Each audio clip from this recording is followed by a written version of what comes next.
العزيزية الدمياطي من احلى الحلويات بتاعة دمياط، جميلة جدا العزيزية، حاجة كده جميلة. وطبعا هنعملها بطريقة سهلة جدا والطريقة اللي على اصولها ومكوناتها كلها في البيت. طبعا قبل ما نبدأ الفيديو نصلي على النبي عليه افضل الصلاة والسلام. ما بتنسوش اللايك. معانا هنا مج مكرونة، اي مكرونه انتوا تحبوها، مش شرط اللي هي مكرونه اقلام، اي مكرونه، اي نوع مكرونه. ومعايا هنا كوبايه سكر، وطبعا السكر حسب الرغبه.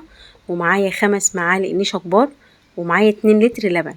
يبقى معايا مج مكرونه، ومعايا مج سكر، والسكر حسب الرغبه، ومعايا 5 معالق كبار نشا، ومعايا 2 لتر لبن اللي هما المفروض 2 كيلو لبن.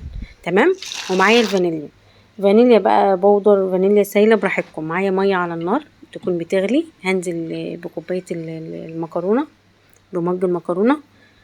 طبعا هكون حاطه حوالي 3 كوبايات ميه، او 3 مجات ميه. مجرد ما يغلوا هنزل بالمكرونه بتاعتي وهسلقها كويس جدا، هتكون مستويه معايا عشان اعرف اضربها كويس في الخلاط. تمام. والعزيزيه الدمياطي ما بتتضربش قوي، لازم يكون فيها قطع، لان لو اتضربت قوي كده اكننا بناكل مهلبيه نشا. سلقناها كويس وصفيناها. انا ما شطفتهاش، المكرونه ما بتشطفش. ليه؟ لان بحتفظ بالنشا بتاعها شويه فيها. تمام. هجيب بقى الخلاط بتاعي وهضرب المكرونه، هنزل بقى بالمكرونه، وهنزل عليها بالسكر، وهنزل عليها بالنشا، وهنزل بنص كميه اللبن. تمام. ورشه الفانيليا هتبقى مش هنحطها دلوقتي. وفي حاجه كمان، لو انتوا عايزين تحطوا جوزة الهند مفيش مشكله، بس انا عندي مفيش حد بيحب جوزة الهند، عشان كده انا محطتهاش. هننزل بقى بنص كوبايه اللبن. يبقى احنا نزلنا بمج المكرونه اللي احنا سلقناه، ونزلنا بالسكر والنشا ونص كميه اللبن. ما بضربش اللبن كله، بعد ما بضرب المكرونه بضيف بقى بقيه اللبن بتاعي.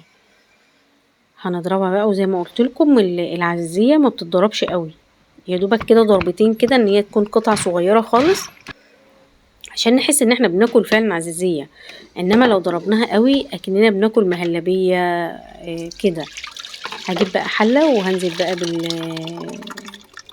بالمكرونه اللي احنا ضربناها، وبعد كده بقى هضيف بقيه اللبن بتاعي. في الخطوه دي هضيف بقى بقيه كميه اللبن، وهحط بقى رشه الفانيليا. وزي ما قلت لكم الفانيليا سايله، فانيليا بودر، اللي انتوا تحبوه. بس انا بفضل عندي في الحلويات بتاعتي ان انا بحط الفانيليا السايله بتاعتي، بتديني طعم حلو او ريحه حلوه. هقلب بقى، وبعد كده هرفع بقى كل الحاجه بتاعتي دي على النار. وطبعا بالتقليب المستمر، ايدي دايما فيها على طول، ما بشيلش ايدي منها عشان طبعا ما تكتلش معانا. تمام. هضيف لها بقى معلقه سمنه بلدي، وطبعا ده اكيد مش اختياري، معلقه السمنه البلدي بتضيفيها بتبقى جميله جدا. انا عايزه اوريكم اهوتي ان هي قطع، قطع صغيره جدا.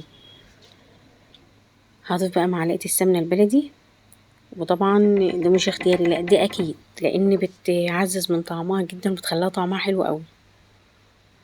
وكل ده وانا ايدي فيها باستمرار، علشان ايه؟ عشان ما تكتلش معايا. طبعا الخليط بتاعنا كده تقل كده بقى. أنا ده القوام المظبوط اللي انا عايزاه، ده القوام المظبوط. هرفعها بقى من على النار. هكون مجهزه معايا صينيه مقاس 30، الكميه دي لصينيه مقاس 30. هكون دهنها معلقه سمنه او زبده او اي حاجه، وهنزل بقى بالخليط بتاعي. وفي خطوه برضو مهمه، ان انا بسيب الصينيه لما تبرد كده وتعمل لي طبقه على الوش كده، عشان اقدر ان انا ايه ادهنها معلقه سمنه كمان. تمام. الطبقه دي بتعمل لي طبقه عزل، بتبقى جميله وبتعمل لي وش حلو. انا هنا بقى بحاول ان انا ايه امسحها كده بالسمنه البلدي على الوش عشان تديني تحميره حلو. تمام. بعد كده بقى ايه هديها رشه السكر الجميله. رشه السكر مع السمنه البلدي بتديلي تحميره حلوه قوي. السكر بيحمر، بيديلي لون حلو. بعد كده بقى ادخلها الفرن على نار متوسطه. على فكره، وعايزه اقول لكم على حاجه، العزيه ما بتطولش في الفرن، ما بتطولش على فكره. ممكن اقول لكم ربع ساعه وبتحاولوا ان انتوا ايه تحمروا وشها وخلاص على كده. تمام، لان العزيزية ما بتتحمرش من الارضية بتاعتها. هنا بقى طلعناها من الفرن وقطعناها.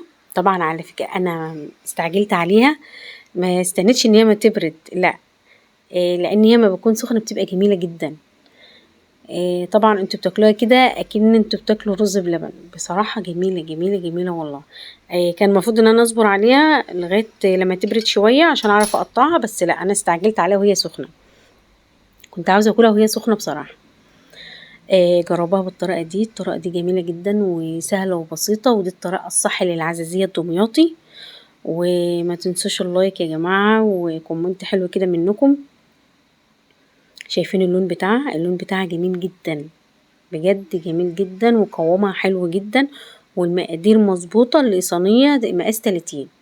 المقادير دي مظبوطة لصينية مقاس 30 يا جماعة. تمام، واقول لكم بقى دمتم بخير وفي رعاية الله، وان شاء الله استنونا في وصفة جديدة وفيديو جديد، وما تنسوش اللايك وكومنت حلو من قلبكم، واقول لكم يلا في رعاية الله.